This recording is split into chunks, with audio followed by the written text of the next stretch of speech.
আমি আইন শৃঙ্খলা রক্ষাকারী বাহিনীর প্রতি দৃষ্টি আকর্ষণ করছি।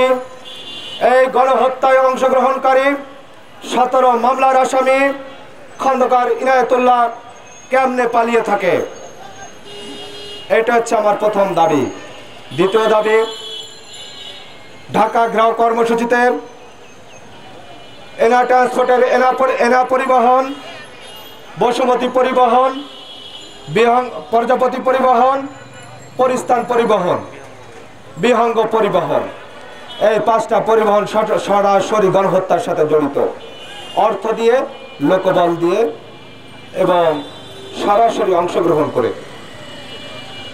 আমি আইন শৃঙ্খলা রক্ষাকারী বাহিনী এবং সাংবাদিক বন্ধুদের মাধ্যমে প্রধান উপদেষ্টার কাছে দাবি তুলতে চাই, অনতি বিলম্বে এই হাসিনার 5টা কুকুর, 5টা গোলাম খন্দকার ইনায়েতুল্লাহ নেতৃত্বে যে পরিবহনগুলো ঢাকা শহরে এখনো চলছে, অনতি বিলম্বে গণহত্যার ফৌজদারি মামলার দায়ে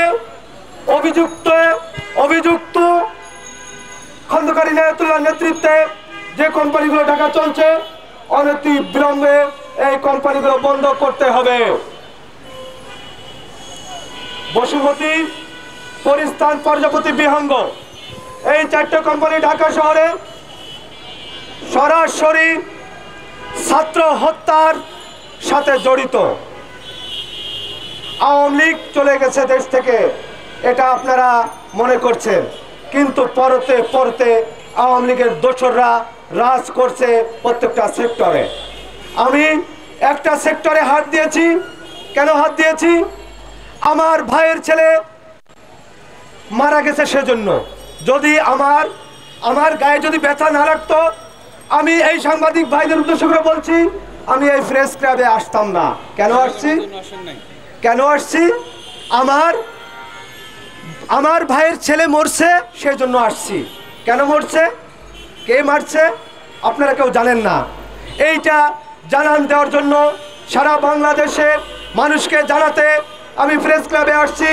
আমার ভাইয়ের ছেলেকে বসুমতী বাস কর্তৃক চাপা দিয়ে হত্যা করা হয়েছে। এই বসুমতী বাস কোনোভাবে ঢাকা সিটিতে চলতে পারে না।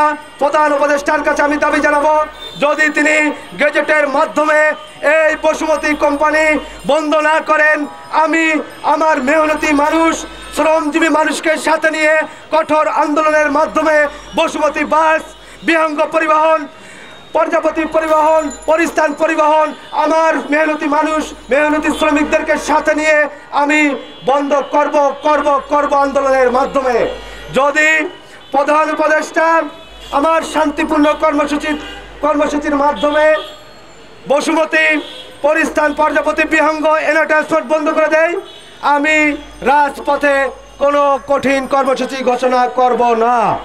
সাংবাদিক ভাই বন্ধুরা, আইন শৃঙ্খলায় নিয়োজিত আমার ভাইরা, আপনাদের দৃষ্টি আকর্ষণ করছি, জুলাই গণহত্যায় অংশগ্রহণকারী কোনো কোম্পানি এই দ্বিতীয় স্বাধীনতা অর্জনের পর 36শে জুলাইয়ের পর বাংলাদেশে আর চলতে পারে না।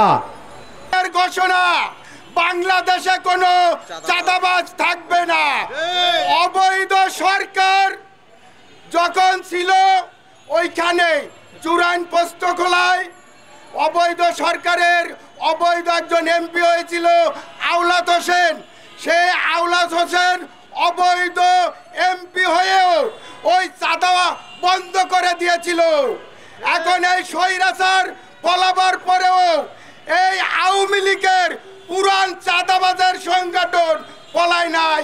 এই পুরান সংগঠনরা আবার চাঁদা আদায় করে। এখন এইখানে আমি বলতে চাই, আমার এই দক্ষিণ মহানগরের দায়িত্বে যারা সভাপতি মজলু ভাই আছে, রবিন আছে এবং এরশাক ভাই আছে, তাদের মাধ্যমে এই চাঁদাবাজ নির্মূল করেন, নয়তো এই 17 বছরের আন্দোলন সব ব্যর্থ হয়ে যাবে। এই চাঁদাবাজ এই জুরাইন পোস্তকালার থেকে নির্মূল করতে হবে। এই দায়িত্ব মজলু ভাই এবং রবির ভাই ওই এরশাদ ভাই নিতে হবে। আর যদি এ না পারেন তাহলে আমাদের এই সম্পূর্ণ 17 বছরের আন্দোলন শেষ হয়ে যাবে।